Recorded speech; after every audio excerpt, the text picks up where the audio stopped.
You just got a sneak peek at the end of that trailer of the Soul Harvester weapon blueprint. Yo, boys, so MW3 Zombies is revealed. It's out. And let's just check out how they're advertising it. Let's see. Oh, no. Now, if we look at the panel, we see two developers that you may or may not be familiar with. One of them being Kevin Drew. Okay, as expected. And the other...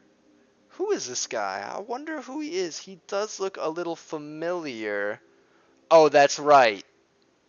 Miles Leslie, the guy from the Vanguard Zombies trailer. Now, this is a little worrying. Not only because he was the front runner from Vanguard Zombies, he was the guy in charge, but the fact that throughout this developer interview, you'll see he's talking the most. He is the guy behind MW3 Zombies. Kevin Drew is just there for support, so there's no outrage. But this is Miles' project. But it's all right. You know, I give second chances. Maybe I shouldn't after what he did to me last year, after he ravaged my wallet for $70. But you know what? I'll give him a second chance. What does he have in store for us this year? The first issue arises when the topic of Easter eggs is brought up, as, you know, they are a fundamental feature in zombies now. If a map does not have an Easter egg, the map is essentially DOA. The way that Miles acts when he's asked about it is not telling of a very high confidence level in his Easter egg, I have to say. Zombies, what, if anything, can you tell us? Give us a little taste. I mean, a little tidbit, a little morsel. A little something. We can't give them all. Giving anything. Well, then what should we expect? So at if least in terms you of were what's paying there? attention to that trailer you just saw for the first time, Okay. maybe at the end, if you go back and scrub it, you might see something that you'll see that's kind of big. Now, I don't want to give it all away. There's a lot to discover in this open world zombies. Now he says, oh, if you're paying attention, there's something at the end, which is not something entirely uncommon. Oh, scrub through the trailer, see something, maybe it'll give you a hint. He's referring to the giant worm at the end of the trailer. That's not an Easter egg, bro. That's just the enemy in the map. The way that they've said in like blog posts and stuff is that this is kind of a world boss that a lot of players are going to need to work together to take down, and that's not an Easter egg, bro. This is not a quest boss fight. This is some linear, oh, do this, oh, now do that, and now the worm shows up and you fight the worm. It's not an Easter egg, man. Don't try and play it off as such. And I'm going to refer back to this later on when I talk about their whole attitude towards this game and how it's entirely counter to what Zombies is. Moving forward, they have the creator event. And, you know, you look at the footage from the creator event, like, oh, look at all this art, look at all this. But you look at who's there. The first person they show is a professional multiplayer guy. What does he know about zombies? The next person they show is J-God. He is quite literally the Warzone attachment guy. Why is he being consulted on zombies? Out of the, 50 people they invited, only 4 of them are actual people that play and know about zombies. Besides that, they're all multiplayer, they're all Warzone people. And that just goes to show, you know, who their target audience is. They're trying to appeal towards Warzone DMZ. It's very telling what their attitude is towards this game. It is not a traditional zombies experience. Moving forward further, Miles is asked about, oh, we're trying to bring in new players, but what kind of veteran features are there? What kind of, what's going to keep people that have played zombies before? What's here for them? What's going to keep them playing? He talks about a mystery box. He says, oh, what are we going to put in? We have a mystery box, guys. Oh, we have wall buys and perks. These are features that are entirely expected in a zombies mode as base features, as the bare minimum. We have perks, wall buys, and mystery box. You know what else had that? 2008's the second zombies map ever, Verrucht. Congratulations, you just caught up to 2008. It is entirely ridiculous that they're trying to market this as for hardcore players. This game is not made for zombies players. It should not be called zombies. It's entirely counter to what zombies is. If this was called like Extinction or something, Extinction 2, I would have no problem with it. But the fact that the marketing is so manipulative and it's so clear to see that they're just reskinning DMZ, removing the PvP, and putting in AI enemies that just so happen to be zombies, and then thinking that they can call that zombies, and then they're like, oh, we can get more sales off of the zombies name. Let's say that we're appealing to hardcore players when it's very obvious they're not. They're saying, oh, we have all these hardcore features in so that, people like me, people that actually play zombies, are going to buy into it and play it, when that's just not what it is. The thing is, if it is a DMZ style mode and DMZ was free packaged with Warzone, if this is free packaged with Warzone, I don't have any problem with it. It's kind of just like a mediocre 5 out of 10, whatever. I'll probably play it a few times because it's not a traditional zombies experience. It's not what I play for. The thing is, it's just the marketing is so sleazy, where they're saying, oh, it's a zombies mode. We have things for hardcore players. They don't. It's not for that.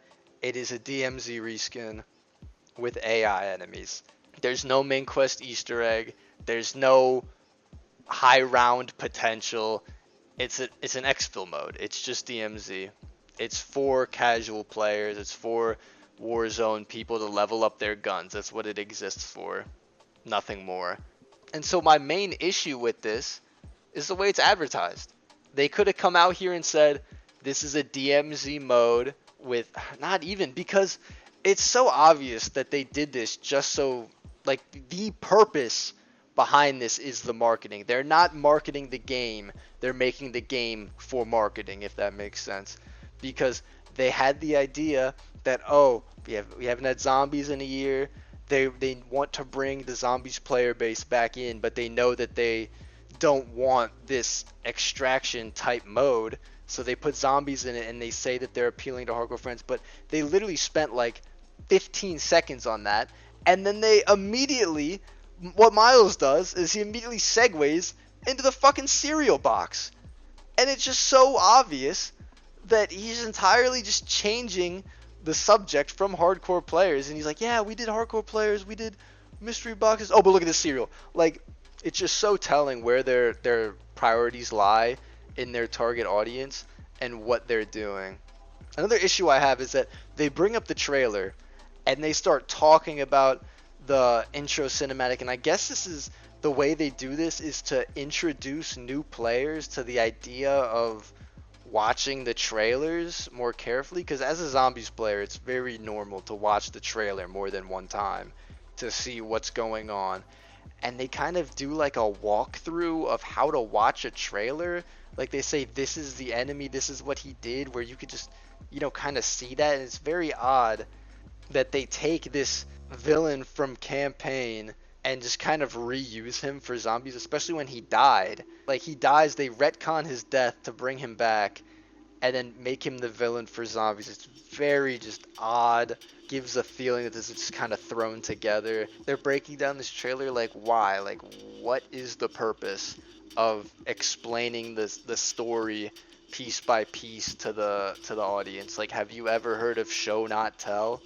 And it's just these themes of just like explaining and leaving nothing up to the player, and having these characters that are adjacent to the mode. They're not like zombies characters anymore, aren't even in zombies. They're kind of zombies adjacent, where like in Cold War you just have the PNGs on the side of your screen talking to you instead of playing as actual characters.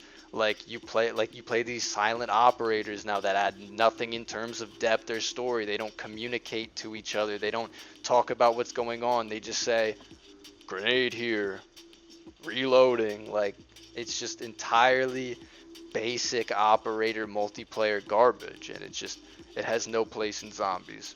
And this kind of over explaining continues when they reveal the wonder weapon. Before, it used to be, oh, you might see the wonder weapon in a trailer for like a frame or two going through in the mystery box, or they might show you like one fire, just like one, so you can see the basics of what it might do. But now they show, oh, this is how you get in the mystery box, this is what it does, it has an alt fire, this is what it's called. And they just completely show it off, and it entirely removes any aspect of why I might go through the map and unlock it. And it's also only in the box. There's not going to be any side quest to get it. And that was one of the best parts of maps, was to go through the first time and maybe get the wonder weapon from the box, but then every time you go through again, you know the side quest to complete it, and you insert that into your setup process. So every time forward, you can get the wonder weapon every time in a way that helps your setup. It gives you something to do. It gives a linearity to the early game progression. Like on 9 and Black Ops 4, the Circuit's Kiss it's in the box, but there is a side quest to get it every time. And the first time I played the map, I just got it from the box. But moving forward, I learned the side quest. I learned how to do it efficiently. I learned how to do it fastly. I learned how to do it early. And I incorporated that into my setup every game. I open Pack-a-Punch, and then the first thing I do is I shoot the bowl of fire so that I know where the head is. I get the acid trap every time. And to get the acid trap, you need to do the challenges. So the challenges are something that I start my game doing, because you need to do the first 3 challenges. And it just adds this linear progression that isn't imposed through like an objective in the top corner of my screen. It is me. I made these rules for myself after being given the sandbox. Every time I play 9, I decide, okay, I'm gonna start by doing the challenges because I need the trap part, because I need to use the acid trap to get the thing you put in the tree to get the sap in the pot. Like, these are just things that you incorporate into your setup the whole time, and it's completely lost in this mode. And that's just one example of how this is not a zombies mode. This is a casual DMZ mode.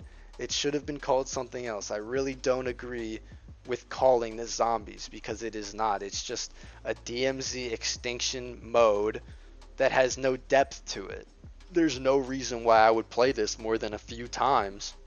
Unless I just want to shoot bots, but at the same time I can shoot bots on Cold War, I can shoot bots on BO1, on World at War, on BO3, I can do that anywhere else. There's nothing that sets this apart besides the map. And the thing about that is it's kind of a double-edged sword, where you have a big map, but a lot of people that like zombies, one of the core features about it is the restricted space. It forces you to engage with the AI and kind of train zombies. It forces you to learn the map. What's going to stop me from just turning around and running away in this? Everything here is just as wide as an ocean, but as deep as a puddle. And what little there is, they've over-explained in these trailers already. I feel like I know exactly what I'm getting into, besides these weird-ass DMZ elements. But the thing is, if this is just a free-to-play mode adjacent to Warzone, then I really don't have a problem with it. My main issues is that I don't want these features and values to carry over into next year's COD, because when Treyarch makes this next game, if it is not a deep, replayable experience that has a main quest and has side quests and has things to do and has an interesting setup in which I can do quests to create a linear setup for myself, then it's gonna fail. If we get another outbreak in the form of what we got in Cold War, that's just not substantial enough to keep people playing. And the only way I see they do that is if they return to a traditional round-based mode that's heavy on quest design, or if they somehow make Outbreak more interesting.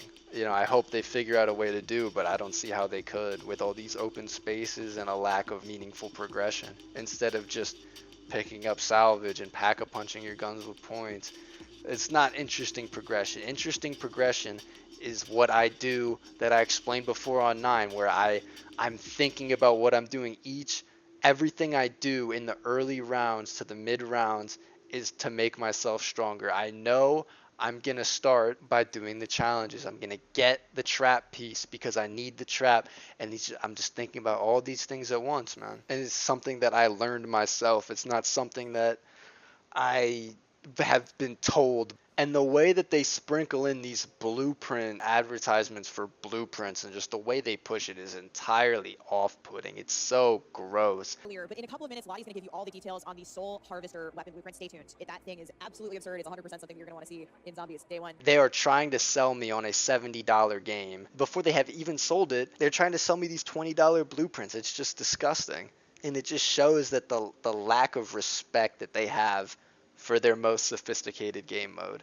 I'm excited to announce that the big map you saw here teased in Modern Warfare Zombies was actually your very first look at the brand new map coming to Warzone. We're deep diving into Battle Royale. The fact that they have the gall, the absolute cojones to try and spin the fact that the Zombies map is just on the Warzone map, the fact that they try and spin that into something positive is absolutely beyond me, and I can only applaud the whatever writer wrote that to be on the teleprompter, to think that for a second that they could just say, oh, I'm so happy to announce that this is actually a sneak peek to Warzone. You're not slick, dude.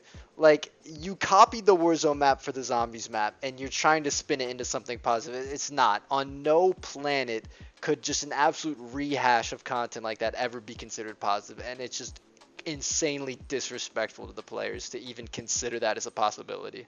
If this mode is free to play, which it definitely should be, I don't really have a problem with it. I might play it a few times, see if there's anything there that, I don't know, maybe they're just explaining this poorly. As it stands now, I don't think I'll be able to play this more than a few times without getting bored, because it just seems to me that there's a real lack of depth. And, you know, I can only hope that this is really just like a one-off thing. It doesn't really affect COD 24, because I'm still hoping that all the resources that, you know, Vanguard was shit, there was nothing last year, this is looking like a scaled down experience. I'm hoping that these resources have been being put to good use in developing COD 24. But yeah, that's about it. See ya.